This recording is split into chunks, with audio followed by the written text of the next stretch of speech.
নমস্কার বন্ধুরা, তোমরা সবাই কেমন আছো? আশা করি তোমরা সবাই ভালো আছো এবং সুস্থ আছো। আমিও ভালো আছি। আর আজকে চলে এসেছি তোমাদের জন্য নতুন একটা ভিডিও নিয়ে। আশা করি তোমাদের ভিডিওটা ভালো লাগবে। আর এখন ছাগলের জল দেওয়া হচ্ছে। জল দেওয়া হয়ে গেলেই দুধ দেওয়া হবে। আর বন্ধুরা, তোমরা যদি আমার চ্যানেলে নতুন হয়ে থাকো, প্লিজ ভিডিওটা দেখতে দেখতে একটা সাবস্ক্রাইব করে দিও। তোমাদের একটা সাবস্ক্রাইব আমাকে নতুন ভিডিও বানাতে সাহায্য করবে। লাইক করে পাশে থেকে কমেন্ট করে জানিও ভিডিওটা তোমাদের কেমন লাগলো। ভালো লাগলেও জানিও, খারাপ লাগলেও জানিও। আর ভিডিওটা বেশি বেশি করে শেয়ার করো। এই ধরনের ভিডিও যারা দেখতে চায় তারা দেখতে পাবে। আর তো বন্ধুরা, তোমাদের কমেন্ট পড়তে আমার খুব ভালো লাগে। তোমরা যে সুন্দর সুন্দর কমেন্ট করো, অনেকে অনেক কিছু জানতে চাও। তোমাদের ছোট ছোট বিষয়ে উপকার করতে আমার খুব ভালো লাগে। আর একজন বন্ধু কমেন্ট করেছিল যে ছাগলের দুধ কিভাবে বাড়ানো যায়। ছাগলের বাচ্চা হয়ে যাওয়ার পরে যা কিছুই খাওয়াও না কেন খুব একটা কাজে আসে না। হয়তো একটু বাড়ে দুধ, কিন্তু খুব একটা কাজে আসে না। যখন ছাগল প্রেগনেন্ট হয়ে যায়, প্রেগনেন্ট হয়ে যাওয়া 3 মাস পর থেকে ভিটামিন আর ক্যালসিয়াম খাওয়ালে অবশ্যই বাচ্চা হওয়ার পরে প্রচুর পরিমাণে দুধ পাওয়া যায়। আমরা অনেকে কি করি, ছাগলের বাচ্চা হওয়ার আগে কোনো ট্রিটমেন্ট করি না। যখন বাচ্চা হয়ে যায় তারপরে যখন দেখি দুধ হচ্ছে না, তখন আমরা কি করি যে ডাক্তারকে জিজ্ঞাসা করি বা অন্য কারোর কাছ থেকে জানতে চাই যে ছাগলের দুধ হচ্ছে না, কি করব। কিন্তু ছাগলের দুধের জন্যে, দুধ সেই পরিমাণে পাওয়ার জন্যে ছাগলের বাচ্চা হওয়ার আগে ট্রিটমেন্ট করতে হবে। ক্যালসিয়াম তো অবশ্যই দরকার, আর ভিটামিন।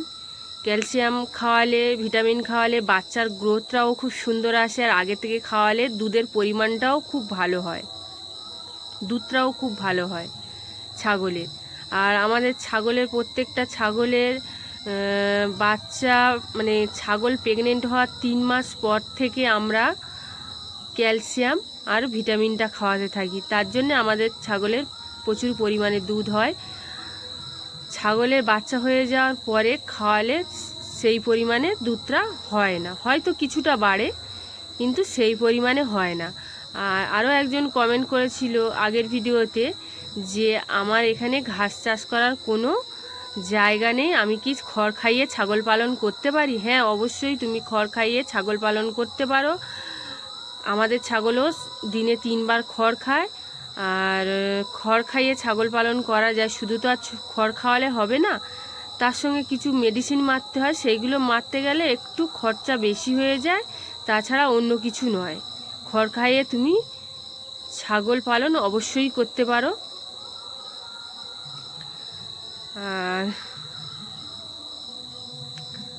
দেখো, ছাগলে তোমাদের সঙ্গে কথা বলতে বলতে আমার তো দুধ দেওয়া হয়ে গেছে কমপ্লিট। আর আমি এখন বাচ্চাদের খাওয়াচ্ছি। এই বাচ্চাগুলোর বয়স 1.5 মাস হয়ে গেছে। এদের ওজন এখন 10 কেজি করে। বাচ্চাগুলো খুব সুন্দর হয়েছে। এই বাচ্চাটা বাড়িতে আমি রাখবো বিডার হিসাবে। দুটোই ছেলে বাচ্চা হয়েছে, মানে পাটা বাচ্চা হয়েছে। এর মধ্যে এই ছাপা বাচ্চাটা রাখবো আমি, লালটা বিক্রি করব।